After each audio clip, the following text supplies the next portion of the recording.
ഓ സുഹൃത്തുക്കളെ, സുന്നത്ത് ജമാഅത്തിനെ നശിപ്പിക്കാൻ മുജാഹിദിന്റെ അച്ചാരം വാങ്ങിയിട്ട്, സലഫിയുടെ അച്ചാരം വാങ്ങിയിട്ട്, അതാ പച്ച ബിദ്അത്തുകാരനായ വ്യാജ തരീഖത്തുകാരൻ വന്നാൽ, ഇനി അല്ല മുജാഹിദ് തന്നെ വന്നാൽ, ജമാഅത്തുകാരൻ തന്നെ വന്നാൽ, അവർക്ക് ആരും ഒരു വിഷയമല്ല.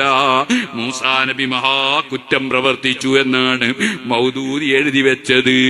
ആദം നബി അനുസരണക്കേട് ചെയ്തു എന്നാണ് മുജാഹിദിന്റെ അൽമനാർ എഴുതി വെച്ചത്. അങ്ങനെ അമ്പിയാക്കളെ കുറ്റം പറയുന്നവർക്ക് നബിതങ്ങൾ അതാ വഴിതെറ്റിപ്പോയി, അതേ പിഴച്ചുപോയി എന്ന് പറയുന്നവർക്ക്, സുഹൃത്തുക്കളെ, മുഹീദ്ദീൻ ശൈഖ് റളിയല്ലാഹു അൻഹു അതാ ശ്രീശങ്കരാചാര്യരുടെ തത്വക്കാരനാണെന്ന് പറയുന്നവർക്ക്, സഹാബത്ത് ഇസ്ലാമിൽ കെട്ടുകഥ പ്രചരിപ്പിച്ചു എന്ന് പറയുന്നവർക്ക്, അവർക്ക് നമ്മളെ ആലിമീങ്ങളെ കുറ്റം പറയൽ ഒരു വിഷയമാണോ? അതുകൊണ്ട് ആലിമീങ്ങളെ ചീത്ത പറയുന്നത് കേൾക്കുമ്പോ, കുറ്റം പറയുന്നത് കേൾക്കുമ്പോ ആർക്കും മനസ്സിനൊരു വിഷമം വേണ്ട. അത് ആലിമീങ്ങൾ മുമ്പേ അനുഭവിച്ചതാണ് കേട്ടോ. ശാഫി ഇമാം തങ്ങൾ സുന്നിയല്ല എന്ന് പറഞ്ഞില്ലേ? അതേ നാസിബത്ത് പറഞ്ഞില്ലേ? അതൊരു പുത്തൻവാദിയാണ്. അതാ ഷാഫി ഇമാം റാഫിലിയാണെന്ന് പറഞ്ഞില്ലേ? അപ്പോഴല്ലേ ഇമാം ഷാഫി തങ്ങൾ ചൊല്ലിയത്, ഇൻകാന റഫ്ളൻ ഹുബ്ബു ആലി മുഹമ്മദി ഫല്യശ്ഹദി ثقلani അന്നി റാഫിലി. ഞാൻ നബി കുടുംബത്തെ സ്നേഹിക്കുന്ന ആളാണ്, അതിന്റെ പേരിൽ ഞാൻ റാഫിലിയാണെന്ന് പറഞ്ഞാൽ നിങ്ങളെല്ലാരും പറഞ്ഞോളൂ ഞാൻ റാഫിലിയാണെന്ന്. ഞാൻ റാഫിലിയാണോ അല്ലേ എന്ന് തീരുമാനിക്കേണ്ടത് അല്ലേ, നിങ്ങളല്ലല്ലോ. ഇതുപോലെ സുന്നത്ത് ജമാഅത്ത് പറയുന്ന ആലിമീങ്ങളെ കുറിച്ച് അയാള് മുജാഹിദാണ്, അയാള് പുത്തൻവാദിയാണ് എന്നൊക്കെ പറയുമ്പോൾ അത് കേൾക്കുമ്പോ ആർക്കും ഒരു വിഷമവും ഉണ്ടാകണ്ട.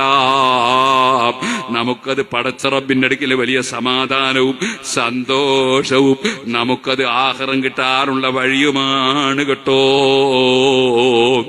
ലോകത്ത് ഔലിയാക്കളെ നേതാവായ ഹസനുൽ ബസരി റളിയല്ലാഹു അൻഹുവിനെ ഒരാള് വല്ലാതെ ചീത്ത പറയുന്നു, കുറ്റം പറയുന്നു എന്ന് കേട്ടപ്പോ ഹസനുൽ ബസരി തങ്ങളൊരു കൊട്ടയിൽ നിറയെ ഈത്തപ്പഴം കൊടുത്തയച്ചു കുറ്റം പറയുന്നവന്. അവനത് കിട്ടിയപ്പോൾ അത്ഭുതപ്പെട്ടു. ഇതെന്താണ്? ഞാൻ എപ്പോഴും കുറ്റം പറയലാണ്, ഇതേ എനിക്ക് എന്തേ ഹദിയ കൊടുത്തയച്ചത്? മഹാനായ ഹസനുൽ ബസരി തങ്ങൾ പറഞ്ഞയച്ചു, നീ ആഖിറത്തിലേക്ക് സമ്പാദിച്ച വല്ലതുമുണ്ടെങ്കിൽ അതൊക്കെ എനിക്ക് നീ എന്റെ അക്കൗണ്ടിലേക്ക് ഇടുന്നുണ്ടല്ലോ. നിന്റെ നിസ്കാരവും നോമ്പൊക്കെ എന്റെ അക്കൗണ്ടിലേക്ക് നീ അതാ ചേർക്കുന്നുണ്ടല്ലോ. അതുകൊണ്ട് ദുന്യാവിൽ ഞാൻ സമ്പാദിച്ചു വെച്ച കുറച്ച് കാരൊക്കെ നിനക്ക് അങ്ങോട്ടും കിടക്കട്ടെ നീ വിചാരിച്ചതാണ്. ഇതുപോലെ ആലിമീങ്ങളെ കുറ്റം പറയുന്നവൻ അവന്റെ നിസ്കാരവും നോമ്പും സക്കാത്തും ഹജ്ജും അതൊക്കെ ഉണ്ടെങ്കിലാണ് ഞാൻ പറഞ്ഞത് വിശ്വാസം ഉണ്ടെങ്കിൽ, ഓ സുഹൃത്തുക്കളെ, അത് മുഴുവനും ആലിമീങ്ങളെ അക്കൗണ്ടിലേക്ക് നീക്കുകയാണ്. അത് ആലിമീങ്ങൾക്ക് വലിയ സന്തോഷമാണ്. സഹതാപമുണ്ട്, പിഴച്ചുപോയവരെ സംബന്ധിച്ച് സഹതാപമുണ്ട്. ഒരാളും പിഴക്കണമെന്ന് വിചാരിക്കാൻ പാടില്ലല്ലോ. അതുകൊണ്ട് സഹതാപമുണ്ട്. അതുകൊണ്ടാണ് നമ്മൾ സുന്നത്ത് ജമാഅത്തിന്റെ ആശയപ്രചരണങ്ങൾ നടത്തുന്നത്. ഞാൻ കുറ്റ്യാടി ചെല്ലുമ്പോ 11 മഹലിൽ സുന്നത്ത് ജമാഅത്തിന്റെ ഒറ്റ പള്ളിയും മദ്രസ ഇല്ല. അവിടെ പോയാൽ 5 പൈസ ശമ്പളം കിട്ടൂല എന്ന് ഉറപ്പാ. ആര് തരാനാ? ഇതുവരെ ഈ ശമ്പളം വാങ്ങിയിട്ടുമില്ല, വാങ്ങാതെ തന്നെ അള്ളാഹു ഒരു വിഷമോട്ട് തന്നിട്ടുമില്ല. ആ 11 മഹലിലും അൽഹംദുലില്ലാഹ് സുന്നത്ത് ജമാഅത്തിന്റെ പള്ളിയും മദ്രസ ഉണ്ടാക്കി. പിന്നെ അതിന് പുറമെ വേറെയും കുറെ ഉണ്ടാക്കി. അങ്ങനെ 100-ലധികം പള്ളി ഉണ്ടാക്കാൻ അല്ലാഹു അവസരം തന്നു. അങ്ങനെ കുറെ മദ്രസകൾ ഉണ്ടാക്കി, കുറെ സ്ഥാപനങ്ങൾ ഉണ്ടാക്കി. അല്ലാഹുവേ, നീ അത് കബൂൽ ചെയ്യണേ അല്ലാ. അതിന് സഹായിച്ചവരെ നീ സഹായിക്കണേ അല്ലാ. തുടങ്ങുന്ന കാലത്ത് ആകെ ഒരു മദ്രസയെ മുനിയമ്മക്ക് ശമ്പളം കൊടുത്താൽ മതി. ഓലഷെറ്റിലുള്ള മദ്രസയാണ്, പക്ഷെ അതിന് ശമ്പളം കൊടുക്കാൻ പൈസ ഇല്ല. കാസർഗോഡ് മൊഗ്രാലിനൊരു വേദുണ്ട്. വേദ് പറഞ്ഞാൽ അന്നത്തെ കാലം വേദിന് പോയാൽ കൂക്ക് കിട്ടുന്ന കാല, ഏറും കിട്ടും. അങ്ങനത്തെ ഒരു കാലാണ്.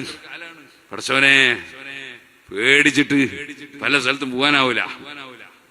അങ്ങനെ ഗുരുവായൂർ രാവിലെ വന്ന് അവിടുന്ന് ബസ് കയറുകയാണ്. എന്തേ തൃശ്ശൂർ ജില്ലയിൽ ചാവക്കാടിന് കുറച്ചപ്പുറം ഒരു പരിപാടിക്ക് ക്ഷണിച്ച ഒരാള്. അപ്പൊ ഞാൻ പരിപാടിക്ക് വേണ്ടിട്ട് അവന്ന് അധ്വാനിച്ചാലും കൂടി ബസ്സിന് പോയി. അവിടെ ഇറങ്ങി. അന്നത്തെ കാലത്ത് ഇന്നത്തെ മൊബൈൽ ഫോണൊന്നും ഇല്ല, ആകെ 2 നമ്പറിലൊരു ഫോണാ. അതിങ്ങനെ പൂച്ചക്കുട്ടിയിരുന്ന പോലെ ഉണ്ടാവും, ആ ഫോണാണ്. അപ്പൊ ഞാൻ മെല്ലെ ഇയാളെ ഫോണിൽ വിളിച്ചു നോക്കാന്ന് വിചാരിച്ച് ഒരു കടയിൽ കയറി ചായ കുടിച്ചിട്ട് അയാളെ വിളിച്ചു നോക്കാൻ വേണ്ടിട്ട് ഫോണ് വിളിക്കുമ്പോ ഒക്കെ എൻഗേജ് ശബ്ദം. അപ്പൊ ഞാൻ ഇങ്ങനെ നോക്കുമ്പോ ഈ ഫോണിന്റെ മേലെ നമ്പർ എഴുതിയിട്ടുണ്ട്. ആ നമ്പറിലേക്ക് തന്നെയാണ് ഞാൻ വിളിക്കുന്നത്. ആ നമ്പറിലേക്ക് തന്നെ വിളിക്കും, അതാ ശബ്ദം. അങ്ങനെ ഞാൻ ആ കടക്കാരനോട് ചോദിച്ചു, ഇവിടെ ആ പേരോട് അബ്ദുറഹ്മാൻ മുസ്ലിയാരെ പരിപാടി ഉണ്ടോന്ന് ചോദിച്ചു. ഇല്ലല്ലോ എന്ന് തന്നെ അയാൾ. ഇതാ നമ്പർ എനിക്ക് തന്നു, ഈ നമ്പറിലാണ് ഞാൻ വിളിക്കുന്നത്.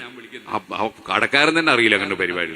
അപ്പൊ ഇല്ലാന്ന് ഉറച്ചല്ലോ, അവനെ പോകാൻ വിചാരിച്ചു. അടുത്ത ബസ്സിന് കയറി ചാവക്കാട്ട് വന്നിറങ്ങി. ലണ്ടനെ പൂക്കറാജി എന്നൊരു ഒരാളുണ്ടായി.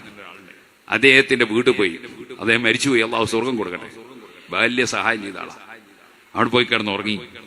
രാവിലെ ഗുരുവായൂരൊക്കെ അയാൾ വിട്ടുവന്നു. ഗുരുവായൂരെത്തി നോക്കുമ്പോണ്ട് നമ്മളെ വയലത്തൂർ തങ്ങള്.